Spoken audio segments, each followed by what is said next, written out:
Welcome to my room decoration blog. By the way, এটা হচ্ছে বগুড়ায় আমার বেডরুম, আর এই পিচ্চিটা হচ্ছে মুসাব, আমার ভাইয়ের ছেলে। ওকে তোমরা আমার বগুড়ার ব্লগে অনেক বেশি দেখতে পাবে। এবারের সেমিস্টার ব্রেক ছিল মাত্র কয়েকদিনের, আর এর মধ্যে যেহেতু আবার আমাকে ঢাকায় ব্যাক করতে হবে, তো আমি বেশি কিছু করতে পারিনি। তো প্রথম দিন আমি গিয়েছিলাম মিস্টার ডিআইওয়াই এ। বগুড়াতে এটা রিসেন্টলি ওপেন হয়েছে, মানে আমি যাওয়ার 2 দিন আগে সম্ভবত এটার ওপেনিং ছিল, আর এই কারণে অনেক বেশি ভিড় ছিল। আমি তেমন ঘুরে ঘুরে কিছু নিতেই পারিনি। তো এইখান থেকে আমি এই কিউট রাগটা নিয়েছিলাম আর কিছু ফেক ফ্লাওয়ার নিয়েছিলাম এই জায়গাটা থেকে। যদিও দাম আমি বলবো না বেশ রিজনেবল, মানে অ্যাভারেজ ছিল, খুব একটা বেশিও না কমও না।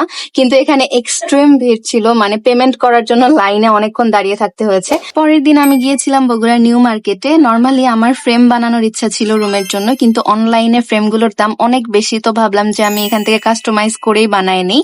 তো এখান থেকে আমি 6টার মতো ফ্রেম বানিয়েছি, আর প্রিন্টারেস্ট থেকে কিছু ছবি ডাউনলোড করে সেগুলো আমার ভাইয়ার প্রিন্টার দিয়ে প্রিন্ট করিয়েছি। ভাইয়ার প্রিন্টারে বেশ ভালো প্রিন্ট হয়, এই জন্য বাইরে থেকে করাইনি। আর সবকিছু মিলাই না রেজাল্টটা অনেক ভালো ছিল, মানে এত ভালো হবে আমি এক্সপেক্ট করি নাই। এই ফ্রেমগুলো আমি কাস্টমাইজ করে বানিয়ে নিয়েছি, তাই মানে আমি ইচ্ছা মতো এখানে যা ইচ্ছা ছবি লাগাতে পারবো। আর এগুলো না যদি আমি অনলাইন থেকে নিতাম 2-3 হাজার টাকা পড়ে যেত, সেখানে আমার বেশ সেভিং হয়েছে। আর ভাইয়া এখানে আমাকে হ্যাং করতে সাহায্য করেছিল, এখানে আমি আমার প্লে বাটনটাও হ্যাং করেছি। So that's it for today's video. By.